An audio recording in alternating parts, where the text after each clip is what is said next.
Joining us now is the governor-elect of Virginia, Abigail Spanberger, who made history as the first woman elected governor of the state. Congratulations, governor-elect, and welcome to GMA. And you said last night, we sent a message. Why do you think you won, and what message did you send?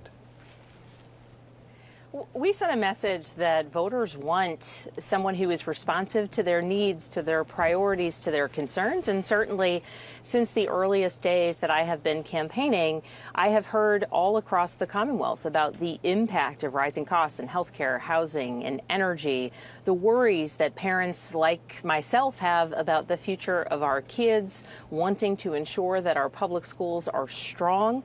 And then ultimately our economy has faced some real headwinds and some hurdles, particularly as it relates to the DOGE impacts, which hurt hundreds of thousands of Virginians, those who lost their jobs, obviously, and those who felt under threat.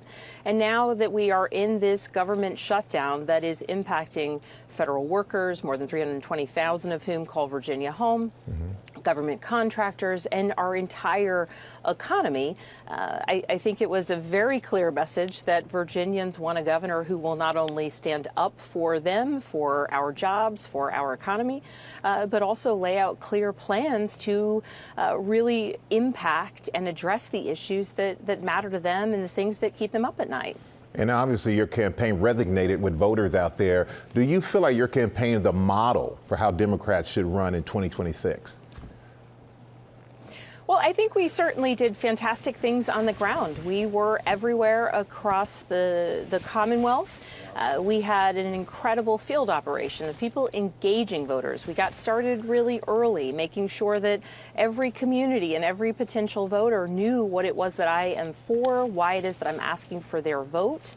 And we built out such a broad coalition of support. That's why we had such a strong and significant margin of victory. It's why we flipped so many localities that had voted for the president 3 times over, flipped to vote for me this year. And so I think that we certainly did a lot of things right, but most importantly, we focused on Virginia. I focused on Virginia relentlessly, standing up for Virginia and pushing out policies that will impact the lives of Virginians. And another big winner last night was Zoran Mamdani here in New York City. You ran much different campaigns, but what did you think of his victory? And do you think he's part of the future of the Democratic Party?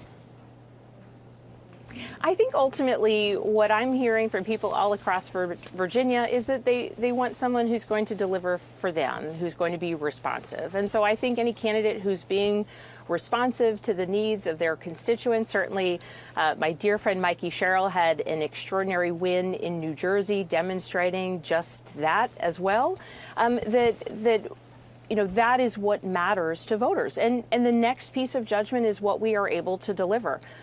Certainly, I think the message in Virginia is that we chose pragmatism, focused, hardworking leadership with an intent to deliver on the promises that I've made to people. I pushed out very clear plans on the steps that I plan to take, both in concert with our General Assembly, where we had some extraordinary wins as well, and through my gubernatorial administration. And so here in the Commonwealth, the path forward is to continue on. We had the electoral success, and now we need to have the success in governance, which that is the real mark of whether or not we deliver for the people who put their faith in me as their candidate. And that's what I'm excited to start doing, both today and then ultimately once I'm sworn in come January. And earlier you mentioned the government shutdown and how that has affected so many federal workers, there are others there in Virginia. And I know you called on Congress, Republicans and Democrats and our president to make real progress on bringing this shutdown to an end. That's what you said last night in your speech. So what do you want your fellow Democrats in Congress to do now? I want everyone to come to the table and to be very clear. At this moment, what we need is a president of the United States who actually wants to have a functioning government.